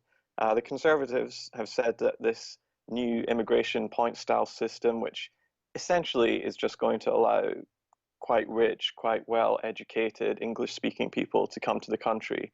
They've said it will help protect the working class people of Great Britain, and you could see how the system might do that. The problem is that the Conservatives have a long history of sticking the knife into the British working class from the 80s onwards, when Margaret Thatcher was the Prime Minister and started closing down all the factories and the mines in the country and changing the country into a knowledge-based society. And since then, workers' rights and workers' wages have been steadily going down under Conservative governments in particular. So I think there's a lot of mistrust and skepticism among working class people about whether this is actually going to protect them or not. But certainly for people who are from other countries, there is a good sense of foreboding about what might come next. This is always in the backdrop of immigration, and the Conservative government have said that they want to create a hostile environment, especially for illegal immigrants, but they rarely tell us that the number one source of illegal immigrants in the UK is actually Australia, and number 2, 3, and 4 are New Zealand, Canada, and the United States. It's generally people who've outstayed their visas and are still working in bars in London. But when we think about illegal immigrants, we tend to think about people from South Asia or the Middle East being, escorted out by police. We never really see Australians being taken away in handcuffs. So some people think that this might have, there's a lot of different contexts going on here. Usually because they can hop away before the police get there. Is that how it works? They get on the kangaroo and just kind of go. They're out. They're gone. They're gone. Never catch them. Let me ask you this: the politics of all of this, especially from the standpoint of a media's perspective, looking at austerity, for example, how did austerity play into this notion of Brexit? Because I think right wingers are similar all the world over. I mean, ultimately, you blame immigrants. You find something other than the structural issues within the context of the country itself that you can scapegoat in order to get votes. And it seemed that the Conservative Party, the Tories, and you're right, it was Theresa May, if I'm not mistaken, at the Home Office made this argument about creating a hostile work environment for essentially people who are coming there illegally. Two questions. One, did Bojo keep his promise? Meaning these new policies that Bojo was putting into place, was this the argument that Bojo was making when he was running and pushing for this notion of Brexit? And what of austerity allowed this particular policy to take place? Meaning, because I think a decent case could be made that if it wasn't for the policies of austerity, that this righteous indignation that was within the context of the populace would not have necessarily been expressed through the sense of a Brexit. I think you're exactly right on the second question, Jamal. The biggest fact, the overriding context of what's happening in Great Britain is pretty much the same as what happened and what is happening in the US, which is since at least the 1980s, living standards have been falling as the country is becoming deindustrialized and jobs are being sent to China and India and other parts of the developing world. And they have really been replaced with very little else. And so across much of the UK, especially the north of England and the south of Scotland, it looks very much like the Rust Belt in the US, where there are sometimes even huge cities which have virtually no reason to be there anymore because there are no factories, there are no jobs. And over the decades, this sort of pent-up anger has been, it's like a pressure cooker, it's just waiting to be released. And what happened, especially after the 2008 financial crisis and the austerity that the government put in place, successive governments, both Labour and Conservative, was that a new movement really emerged saying, yeah, you're right, we feel your pain. And the problem is that all of these immigrants have come in and taken your jobs. And that has really led to a skepticism and a xenophobia in the country, which has been pounced upon by people like Nigel Farage and Boris Johnson, who promised the UK that if we leave the European Union, the country's economic chances will immediately start increasing. I'm quite skeptical of that claim, but we'll see how it goes. What about the Scottish National Party? So one of the issues that came up recently had to do, well, that Bojo is going to have to deal with, are essentially the breaking of the UK. I mean, you have a situation where once the border went down the Irish Sea, well, the regulatory alignment that the Ireland, meaning the Republic of Ireland, is going to have with Northern Ireland is going to create, I would argue, this kind of impetus for these two to kind of get closer and closer together, potentially even reconciling. And the same thing with the SNP. Well, with the Scottish National Party, let's say it that way. They are pushing and agitating pretty heavily for another referendum. Now, is that referendum going to take place? And beyond whether or not the referendum is going to take place, what has been the media's perspective of it in the UK? For both of those issues, well, by the I way. mean, the long name for the Conservative Party is the Conservative and Unionist Party.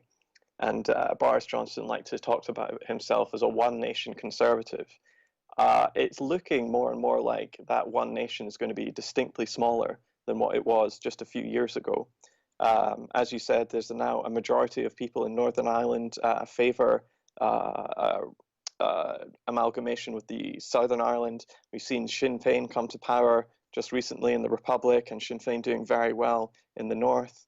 Likewise, people's anger and frustration in Scotland has been channeled in a much more progressive direction, a more social democratic vision of a Scandinavian Scotland, which could break away from England and become its own country, a little bit like how maybe resembling Denmark or Norway, using our sovereign wealth from our quite large oil reserves in the North Sea to fund a social democratic welfare state.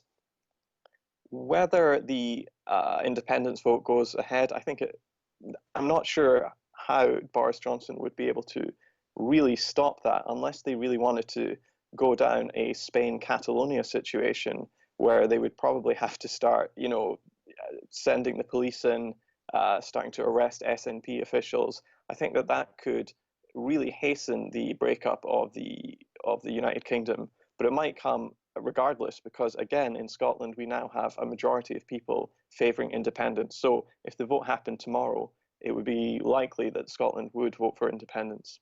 This is so strange to me, though. I mean, ultimately, as tiny as Scotland is, I mean, the notion that Scotland is going to run and join, and maybe they exist on their own. But, when you watch PMQs, oftentimes you see the Scottish National Party's leader complain and entirely talk about, we don't want to leave the European Union, which for the most part gets across this little welfare state merging into the European Union as if that organizing body that is somewhat undemocratic is somehow a better situation than the UK. That's so strange to me. I don't quite understand the politics of that. There are so many contradictions in British politics right now, frankly, Jamal. I mean, as you said, Scotland has a much more social democratic outlook.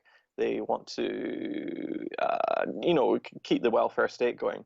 But as you said, I think if we were independent, we would have a lot of trouble trying to survive in the European Union with all their laws, which basically enforce austerity on a population. We would be certainly, we would be the football in a grand game of politics between England and the EU. We'd be hoping that the EU would want to make a positive example out of us, saying, stick it to England to try to keep the organization together. But if the EU treats us like how they treated Lithuania or how they've treated Greece, for instance, then I think quality of life could actually fall if Scotland became independent. So there's, as you said, there's a lot of weird contradictions going on in UK politics, and that's because a lot of this question about Brexit and about immigration is really a question about how would you say, let's say, a plebiscite on whether you think foreigners are good or bad, frankly. I'm curious just to ask you one last question of the future for the Labour Party. They had their leadership debate just a few nights ago. Keir Starmer, Lisa Nandy, and Rebecca Long-Bailey, the three people there vying for the Labour leadership. Who do you think leads this party? And if the Labour Party can rebound after the Brexit, I would say Brexit vote, the Freudian slip there a little bit before the last election, Jeremy Corbyn out as leader, basically staking his future within the party on whether or not they could win in the prime ministership election there, which played out along Brexit voting lines in many ways. And so now Labor has to kind of rebrand, rebuild, and find a new focus now that they're in a new era. I'm curious how you see the Labor Party playing out here, Alan, in the next few months. Sure. I mean, one of the big mistakes, the biggest mistake of Jeremy Corbyn's premiership, I think, was to listen to the moderate centrists in his own party and decide to turn his back on Brexit and give, in his manifesto in December, a clear shot at a second referendum, effectively nullifying the results of the first. Yes. It clearly shows that I think all but 2 of the seats that Labour lost were in Leave voting areas. And that really hurt him, particularly in the north of England. We call this the red wall, a bit like the blue wall that the Democrats supposedly had until recently in the US. Labour were really smashed there, and it's going to be a long road back. Of the 3 main candidates, Rebecca Long-Bailey is presenting herself as the sort of continuity with Corbynism, whereas Keir Starmer and Lisa Nandy are much more centrist in their sort of metropolitan. The word Hillary Clinton comes to mind, frankly, when I think of Starmer and Nandy. So Labour, again, is at a crossroads where it can choose its path, whether it will go down a more socialist route with Rebecca Long-Bailey or a more centrist neoliberal route with Starmer or Nandy. That was Alan McLeod, a member of the Glasgow Media Group. He's an author and media critic. He's been joining us. Alan, thank you so much for your time. We're going to take another break before we come back with revelations on the U.S. government's look into UFOs, Jamarl. Yes. Many people don't believe it. Many people will make fun of you for these conversations, but there's new revelations and evidence out that you should take this much more serious than many had ever thought. We're listening to Political Misfits on Radio Sputnik Live in Washington, D.C. We're back after this.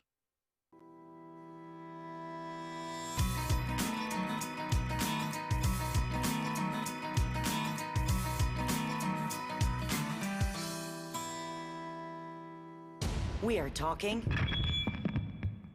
24 hours a day, 7 days a week. You are listening. We give you the most essential out of the endless information space. Radio Sputnik, telling the untold. Tune in every Thursday to Loud and Clear with Brian Becker for a regular segment called Criminal Injustice about the most egregious conduct of our courts and how justice is denied to so many people in this country. Tune in to Loud and Clear this Thursday and every Thursday for thorough and independent analysis of our criminal injustice system.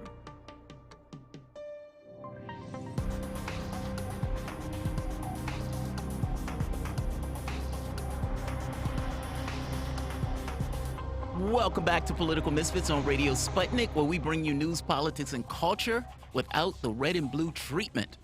Let's really get ready to go against the grain. My name is Jamal Thomas. I'm here with skeptic Bob Schlehuber.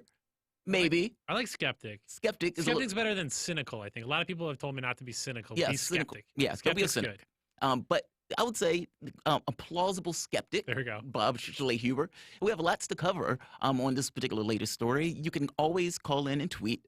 You can reach us at 202-521-1320. Again, that's 202-521-1320. You heard the different music, so you know what today is. Now, I've been told, and I can only accept these people as being legitimate and entirely honest to me, that I look 20 years younger when I'm talking about UFOs. That's how excited I get when I bring up this particular topic. And even more so when I am having this conversation because of an article that appeared in a mainstream publication. This particular publication being Popular Mechanics. Now, this story is mind-blowing. And it's mind-blowing mainly because it gives you this amazing timeline of events as they were unfolding, how all of this stuff started, meaning when the New York Times came out with their article depicting the program that the United States government was effectively studying UFOs.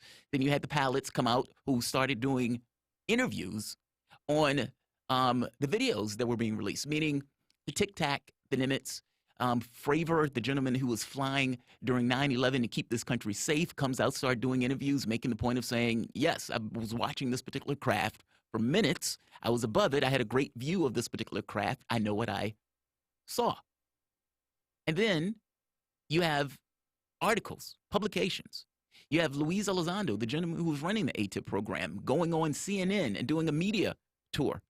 you had a lot of stuff hitting the airwaves all at once, including what some people are saying are also materials, crash sites.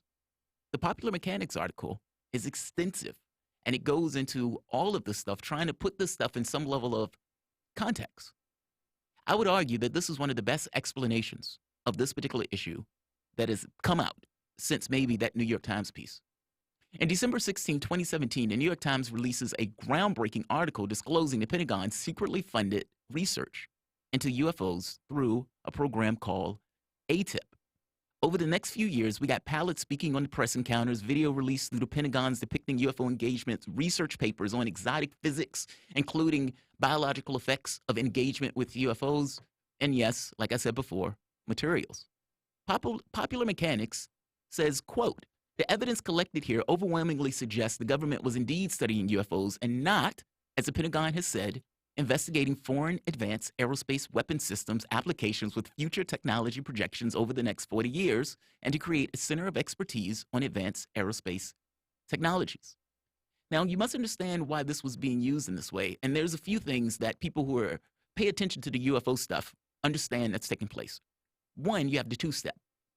If you were disclosing information and you wanted to get information out into the public sphere, especially on something like this, how do you do it? Keep in mind, anything that you put out into the public, the horse is out of the barn. You can't necessarily put toothpaste back into the toothpaste container. And so whatever you put out, you have to put it out in a way that gives you an ability to plausibly deny what you just put out. Meaning if things go too far, if the public is freaking out, if some information is getting out in a way that you didn't necessarily intend it, you can always walk that information back. So oftentimes what you would find is you get a two-step. You'd have information being put out and you'd have that information being denied almost simultaneously. And that did take place here with the videos that were released by the Pentagon. Another motif that you see within the documents, again, the Popular Mechanics article makes this point very clear, is the way that they hide technology. That the government, because it's liable to freedom of information requests, will work with companies and allow that company to essentially control and own all of the materials for that particular project, with the government being able to get those materials, meaning interact with those materials, but don't necessarily own them. Now, this has the benefit of hiding from various Freedom of Information Acts. So the example that they give for Popular Mechanics has to do with all of these materials that were accumulated by Bigelow Aerospace. And in accumulating all of these materials, Bigelow owned them. And so when people went looking for requests or information regarding this stuff, well, you can't necessarily get information on a private company. And so that allows the government to run this research, to be able to have their hands on the materials for this particular research, while at the same token not owning it, allowing them to not be susceptible to requests for information on it. Robert Bigelow, the founder of the space technology company Bigelow Aerospace, this was the company at the center of ATIP. This was the company that was doing the research pushed on by Harry Reid. In a 2017 interview, Bigelow told CBS 60 Minutes he was absolutely convinced that aliens exist before passionately declaring, "I don't give a damn," when asked whether it was risky to publicly speak about UFOs and aliens. In 2009, BASS, B-A-S-S, provided comprehensive report to the DIA at the conclusion of the first-year option of the AAWSAP contract. Essentially, this is the project that they were using to study and take scientific research on what they would consider to be UFOs or UAPs. The 494-page, 10-month report, as it's called, is chock full of strategic plans, project summaries, data tables, charts, descriptions, and biological field effects, physical characteristics, methods of detection, theoretical capabilities, witness interviews, photographs, and case synopsis, each one entirely, explicitly unexplained aerial phenomena, meaning the document that they were giving over to the Defense Intelligence Agency, for the most part, was chock full of information on this very specific topic. Throughout the report, the quote-unquote sponsor is mentioned. However, the fact that that quote-unquote sponsor is the Defense Intelligence Agency is never explicitly named. Just to go to a few of the things that they were bringing up in this report. And again, this report is extensive. They go into this notion of interdimensional beings. I mean, again, this is a scientific paper where they're giving this information about what they were discovering and why they were bringing themselves to this type of research. The overview of the physics division effort to conduct research on advanced aerial vehicles, including development of standardization for measurement of physical effects and signatures associated with UFOs. Eventually, they were trying to figure out the mechanics and the physics of these ships and these craft. The research for measuring, gleaming the effects on biological organisms, meaning, again, people interacting with these particular craft and the effects they have on that particular person. The mentioning of Skinwalker Ranch. Now, that gets a little wonkish, so let's go past the Skinwalker Ranch. But they were thinking about using this particular ranch for research of paranormal phenomena. This is what your government was doing. It wasn't doing this because it was in their head. It wasn't doing this because they didn't necessarily know the reality of it. They were doing this because they did know the reality of it and realized that there was a there to it. Strategic plans to organize a series of intellectual debate forums targeted to broad audience pertaining to the potential disclosure of extraterrestrial presence. Let me repeat that. Strategical series of intellectual debates on effectively how to get this information out to the public, disclosing that there is a potential extraterrestrial presence. Plan to create a methodology physiological UAP effects program. Requests for Project Blue Book files that have not yet been made to the public, meaning a lot of the stuff hasn't necessarily been given to the public. Some of these reports are remaining and going to remain for the foreseeable future top secret. The program dubbed Project Northern Tier, which involves securing documents related to instances where dozens of UFOs flew over restricted airspace and facilities housing weapons. Now, this report deals with UFOs flying over our nuclear sites and shutting down some of those nuclear sites. There seemed to be a propensity or high propensity of craft being around our weapon systems. Like, all of these things are being put out. Now, the wild part is, if you're paying attention to the UFO area, this stuff, a lot of it, is known. But from the standpoint of the public itself, and have a scientific magazine go full into detail about the studies themselves and giving you a timeline of these studies and coming away with even the conclusions. I mean, Popular Mechanics had their access to all of the stuff. They were able to look at the documents and the data for themselves. Summaries of multiple UAP events both inside the United States and foreign countries, photographs of UAPs or UFOs provided by various sources, including foreign governments. This document, I love. I sat there and was reading through this with bated breath, like, oh God, this is so awesome, this is so awesome. Look, my argument has always been very basic. It is either us or it's not. Meaning all of these people from the New York Times, from the Washington Post, from CNN, all of these palettes that are talking about we've been seeing this or we've been seeing that, these foreign governments that have been sending up airplanes to chase these particular items, the records, meaning the data, the signals data, or the visual perception themselves. All of these things, either these people are all making it up, which I don't buy, or there's something there. Now, you can make a case that says, yes, those people are seeing something, but it's us. Well, even that's pretty amazing, because you're telling me that people who fly these planes for a living, who've been doing this for 20-something years, is seeing something that looks so exotic that they can't associate it with us. But supposedly it's us. Meaning you either have a secret program where your government is running something that is not informing the other parts of the branches of military on, or it's not us. And according to Popular Mechanics and according to the interviews that these guys have been doing, not to mention the technical details, the scientific research, I'll tell you in the way that Luis Elizondo, the guy who was running the program, when on CNN asked by Aaron Burnett, so do you think we're being visited? And his answer, based on my scientific observation and looking over all of this evidence that you have not even put your hands on, that answer, and I can't speak for the U.S. government, is yes. This is an amazing document. And I love the fact that this document has been put out. I mean, recently, it came out a few days ago. Now, you've had the opportunity to read this. And I know you haven't necessarily been ensconced in this in the way that I've been ensconced in this and fascinated by this field. But what did you think about this? I mean, because they weren't hiding the ball. It wasn't this kind of over-the-top claims of aliens eating babies or anything like that. I don't even know if they went that far into this notion of what's in the craft, insofar as there is exotic, strange phenomena here that we are trying to understand and the government has been doing research on. So what was your takeaway from this particular document? Let's first start. We have a caller that's been patiently waiting. Let's see what our caller Daniel first has to say on what you presented, and then I'll give you my thoughts tomorrow. Daniel, what's going on?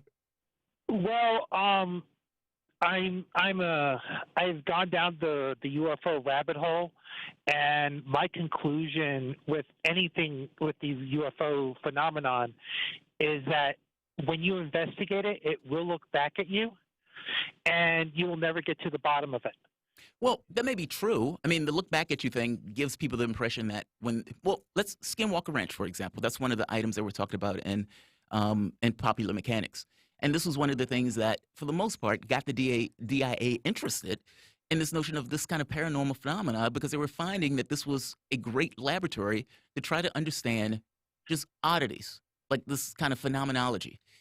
Well, in their case, yeah, they had a hard time trying to explain it. I mean, they didn't necessarily, you're into this area of weird physics. You're into this area where you don't necessarily not just not understand all the contours of what reality is in and of itself, but now have this thing that goes beyond what is typical of our experience.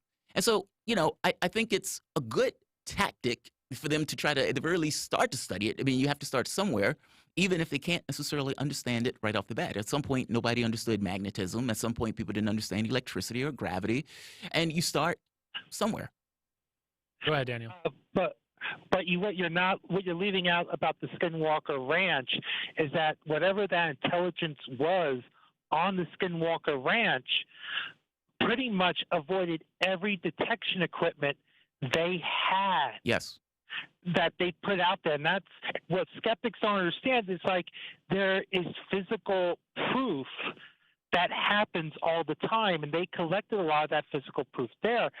But when you try to prove it, it's always right there, like it can always be disproven. That's my point. It's like there's this prime directive, the Star Trek prime directive, and because we are the impotent primitive civilization stuck to a planet, we're not supposed to know about it. And that's my point. But it does, I mean... Dan, I'll let you go. Thank you so much for your call. Give us a Daniel. call tomorrow, 202-521-1320. And just to take a few, Owen Johnson just uploaded 3 videos of Rashid Tlaib debt collective speaking for the Student Debt Forum. Well, thank you very much. We can check those out. Look, there's nothing wrong with not necessarily understanding something. And I would even make the argument that mysteries make the world that much more interesting. Whether or not there is some kind of protocol going behind the scenes that prevents us from, knowing this stuff, I don't entirely buy that. I mean, after all, we are seeing craft. Our technology has gotten to the point where you have our pilots who are in the skies for the last 40, 50 years have been seeing these craft and engaging with these craft. Yes, it may defy explanation currently, but that's just because our level of technology is low. In the grand scheme of things, it's just research. It's like anything else. You figure out how you go about doing metrics. If you notice in the article, they made the argument of coming up with metrics in regards to how to explain it, how to come away, I guess, with signatures to try to denote experiences versus not. I mean, it is getting on the ground floor of trying to understand something that for the longest time we've pushed off it as if it didn't exist. We are a ball hurtling through space. That is a real thing. We are flying through the cosmos at these miraculous speeds. We ourselves take the opportunity to go to the moon, potentially Mars, and we have technology that is basic at best. And so the notion that physics could be beyond our current, 100, 200 years understanding, I would take that as a given. And in the same way, I don't have this belief that, God made Earth a petri dish where the only thing that's in all of this vastness of space is us. So when the military, when the government, when you have these congressmen, when you have the media organizations finally come around to the conclusion of, okay, it looks like there's something there, then without me needing to kind of make this proclamation of what it is, I could linger there for a moment and just make the point that there's either us or it's not. But let's at very least accept the fact that there is something there. I thought what was interesting about the article you're talking about is the mentions of former U.S. Senator Harry Reid. Yeah. Well, somebody that was incredibly powerful in this overall thing, that it's not just like low-level random intelligence people. This is Harry Reid. And it was also not surprisingly surprising, but the idea that so much of it was like hidden off of budgets. And so there's all these ways that like Harry Reid and other military people or people that are looking for new gadgets to invent or new weapons to invent basically had ways within the budget to hide the money that would easily pass. And they're like, oh, everybody just knows about this dark money. It will just be passed and we don't have to actually account for it. And so even if there is this program, it goes again about government secrecy of what the public should know and be aware of. A lot of people had hoped Donald Trump was going to like reveal all the secrets. Who killed JFK, free tours at Area 51 on Tuesdays, that kind of stuff like just never happened. And I think they were so hopeful for it. And so for me, if there is something, as you mentioned, it would be interesting to find out who knows. I struggle with, this is my skepticism that comes in, right? It's like on one end, I do think the U.S. government keeps certain things from other branches of the U.S. government. So it could be something internal. There are those stories, the stealth bomber, we had it for 10 years or whatever it was before the average military personnel knew about the stealth bomber. And if we're always kind of 10 or 20 years ahead, where is the technology? And then it always is frustrating me because if we do have this, if it is us and we have this technology, why is it not being used for something better than some dudes just playing around on airships flying really fast around, which is like cool. Yeah. I'm cool with that. But productive like uses of technology. Like, I don't know, fixing the climate catastrophe that's impeding on us, like hunger, poverty, all those different, I mean, so the whole Gil Scott-Heron, Whitey on the moon, spending all this money sending someone to the moon. And sure, all these other technologies along the way get created, which is really awesome. And there's like a something neat to human exploration that's inspiring to the masses. But even if this is human exploration to figure out how to defy the physics we've had, we're not sharing it with anybody. It's all clouded in secrecy. And then we're relying on these random reports from Popular Mechanic or the few good people trying to let us know what's taking place. And I think that was really what was interesting about this conversation. Your YouTube, I want to go, you're coming at your YouTube commenters here. I know I got a little bit on UFOs there. I had a little something to throw in. I mean, they've watched Jamal just has a lot. He's got a lot to say on the UFOs. Yeah. I mean, that's all I'm saying. Your people's coming at me. I love the engage. So thank you for engaging political misfits. Give me a second here. I'm trying to get caught up on the UFOs. Well, yeah, that's right. He's trying to get caught up. And I appreciate look, this issue is a mind-blowing issue. I mean, I watched on CNN when the story first came out, and the New York Times ran with the story. They had the names, they had the videos, they had all of the stuff. And, Erin Burnett, when she's asking the guy who ran the program if we're being visited, and he says yes, I'm like, all right, something amazing has to take place. This great secret of sorts has just been revealed to you by somebody who's working for the government. I could play you videos where people within the military have come out being asked about it and says, yes, this was something where we had this large thing of UFOs that were invading this particular area for a period of time. I think the issue here, more than anything else, is the disruption of the technology.